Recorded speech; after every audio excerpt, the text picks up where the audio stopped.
Hey everyone, I'm Kel, Red Zone Rogue, and welcome to my top 10 video for the newest Flesh and Blood set, Arcane Rising.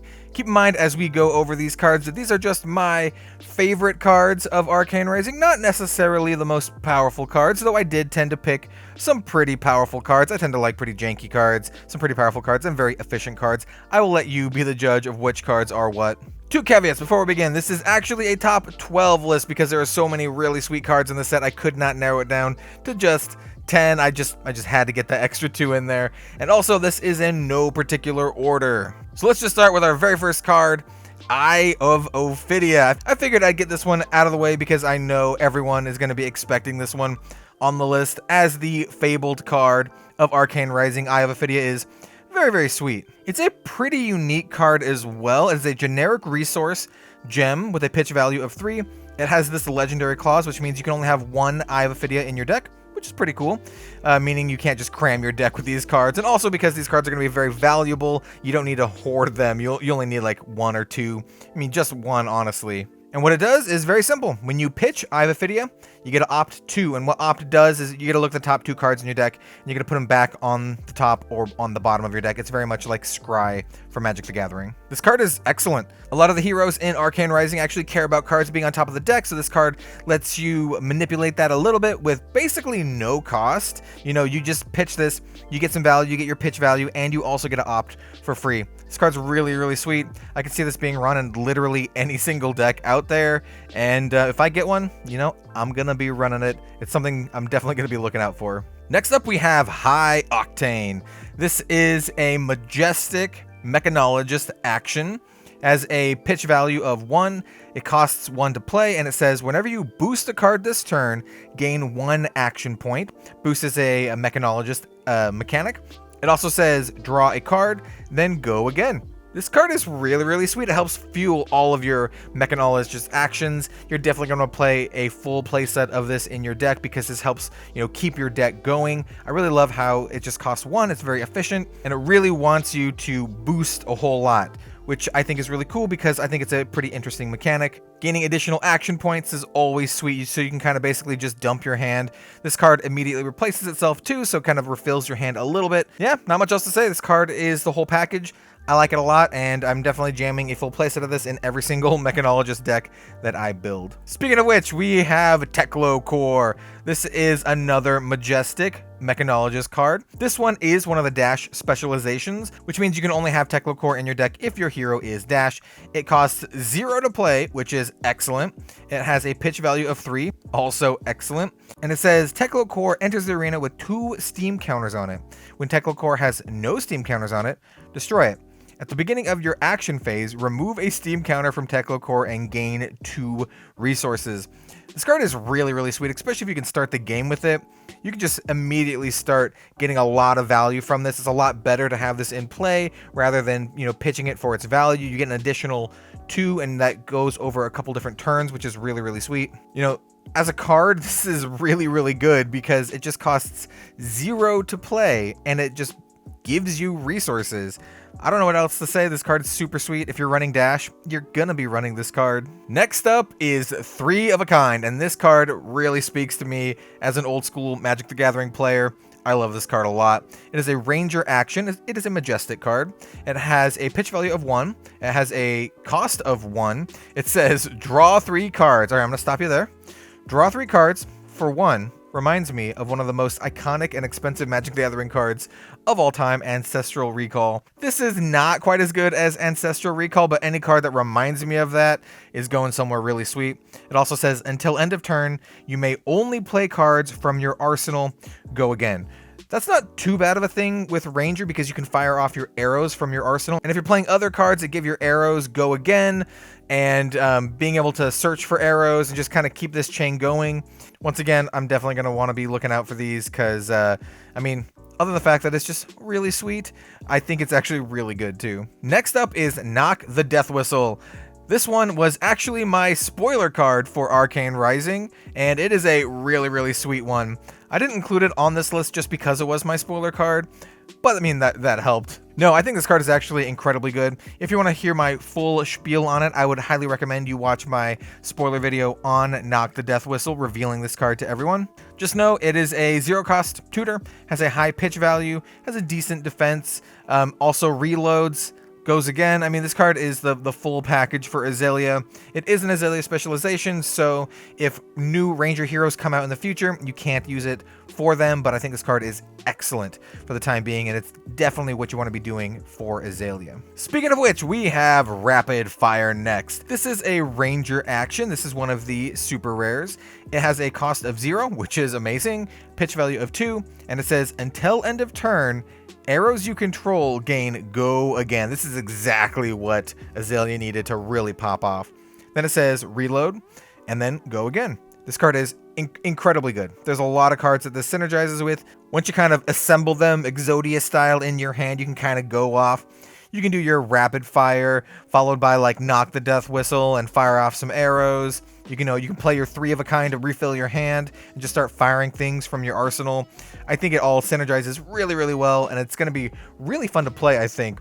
It's going to feel kind of like a Storm deck, if you're familiar with Magic the Gathering, where you just kind of play a whole bunch of cards all in one go. Almost kind of like how Ninja plays already in Flesh and Blood, but a little bit different. Anyway, I think this card is sweet, and I'm definitely going to want as many as I can get for my Azalea deck. Alright, let's start talking about some of my favorite Runeblade cards, kicking it off with Arcanite Ascendancy. This card is incredibly sweet. This is another Majestic. It is a Visceri specialization. I hope I'm saying that name right. Visceri? It's probably one of those two. It has a pitch value of 1 and a cost of 6, which is absurd. However, Arcanite Ascendancy costs 1 less to play for each rune chant you control. So you kind of really want to amass a bunch of rune chants. It's what Visceri and the Runeblade class wants to do in general. And then it says, if Arcanite Ascendancy hits, create X rune chant tokens, where X is the damage dealt by Arcanite Ascendancy. And it also has Dominate, which means they can only defend with 1 card. This is incredibly sweet. Just being able to get a whole bunch of extra rune chant tokens, especially if you can pump up this attack, it's going to be really, really cool. It's everything you want to do. And if you already have 6 rune chant tokens on the field, which is a lot, mind you, this is going to cost 0 to play. And then they all kind of pop off once you hit with the card, and then you get to create more of them. This is super, super sweet. Does everything that a Runeblade card should. And I think it's going to be very, very sought after. Next up is the other Visceri specialization. This one is a super rare. It costs 0, which is excellent. Pitch value of 3, defense of 3. And it says, choose 1. Discard a non-attack action card. Search your deck for a Runeblade attack action card. Reveal it. Put it in your hand. Shuffle your deck. Go again. Or discard an attack action card. Search your deck for a Runeblade non-attack action card. Reveal it. Put in your hand, shuffle your deck. So basically you get to pitch a card from your hand and go search for the opposite of whatever it is. So if you have an attack card, you go search for a non-attack card. If you have a non-attack card, you go search for an attack card. Pretty simple. They just have to be Runeblade cards that you go search for, which is basically exactly what you want to do. It's not exactly value because you're discarding a card. It's kind of just card parity, but it is a really, really good card selection. And effects like this are traditionally very, very powerful in card games, especially if you want to, get the exact card you need. Maybe that Arcanite Ascendancy that we just talked about. Next up, we have some really sweet wizard cards, starting off with Blazing Aether. This is a Kano specialization. It is a Majestic. It has a pitch value of 1, cost of 0. It's a very, very simple card. It says, deal X arcane damage to target hero, where X is the amount of arcane damage you have dealt to that hero this turn.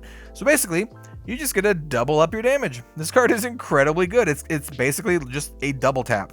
Or a haymaker, or whatever you want to say. This card is really sweet. It's exactly what you want to be doing. It's, the last card you want to play in your hand. Just got to make sure all of your other stuff has go again, so you have enough action points to actually play Blazing Aether once you've done, 5, 10 damage or something like that. It's going to be really crazy if you can pull off a really big turn where you can do, once again, 5 or even 6 damage is going to be pretty nuts. Playing into Blazing Aether and dealing another 6 damage. That's a lot in this game. Next up, we have Tome of Aetherwind. This is a wizard action. Costs 0. You can kind of see a recurring theme here. I like cards that cost 1 or 0. It has a pitch value of 1, and it says, choose 2. You may choose the same mode more than once. The next card you play this turn with an effect that deals arcane damage, instead deals that much arcane damage +1, or draw a card. So you can, just draw 2 cards. You can draw a card. You can do that that top effect that boosts all of your arcane damage. You can do that one twice. This card is really, really sweet. Any effect that does arcane damage to multiple targets is going to be very, very powerful. Or in a pinch, you can just draw some cards. Just keep in mind, once again, that this is an action card. You will need to have some way to gain more action points so you can play more spells that deal damage. Otherwise, you can play this, you can pump up your next spells, but then you can't play any more spells if you don't have the action points. So you do have to kind of play around with it, but I think it's really, really cool. It is a very sweet, like, build around type card. Well, it's not really a build around. You're just gonna want to be doing damage anyway. It's sweet.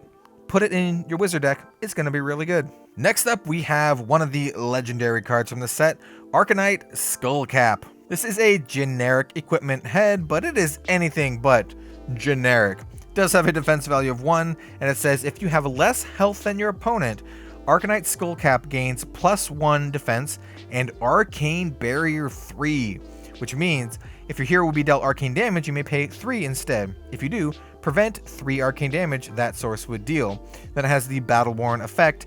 If you defend with Arcanite Skullcap, put a -1 defense counter on it when the combat chain closes, so you can still defend with it and not have it break, which is really, really good. This card is amazing. It's going to be very, very powerful against wizard-style decks, or basically any deck that runs arcane damage. If you can fit this into your, equipment loadout, I think it's going to be very powerful. I think it's going to be quite powerful in certain metagames. All I know is I definitely want to get my hands on one of these because it's one that I'm really going to want to play in, a lot of decks, honestly. And the final card we're going to talk about today is Art of War. This card, just look at it. This card just speaks for itself. It is a majestic card. It's a generic instant. It has a pitch value of 2, cost of 1, and it says, choose 2. Attack action cards you control gain +1 damage and +1 defense this turn. The next attack action you play this turn gains Go Again. Until end of turn, you may defend with attack action cards from Arsenal, which is pretty cool. Any card that kind of lets you break rules like that is always really, really sweet in my opinion. And it says you may banish an attack action card from your hand. If you do, draw 2 cards. This card is like the complete package. It does like everything basically. Draws you cards, pumps up your stuff, gives attack actions that don't normally have Go Again, Go Again. This is one of those cards that you're going to really want to get your hands on no matter what class you're playing. Maybe not wizards or other heroes that don't really play attack actions, but most of them do at this point, and you're going to want this card in all of those decks. Got my fingers crossed, hoping I get a foil one of these. If only I could be so lucky again. And those are my top 12 favorite cards of Arcane Rising. I think this set is incredibly cool. I am really looking forward to getting my hands on this set and building a lot of decks. Speaking of which, expect deck tech videos on the channel. I kind of want to build a deck for every single new hero and do a video on every single deck that I make. I think that could be really, really fun, and I think it could be useful to you folks out there. Also, I do have a Arcane Rising deck in the box coming up, as well as some booster box openings. I have a total of 6 boxes of Arcane Rising on the way, and got my fingers crossed. Hopefully I'll get an Eye of Ophidia. In any case, I digress. Thank you very much for watching, everyone. I will see you next time for some more card game content. Have a good one all, and I'll see you later.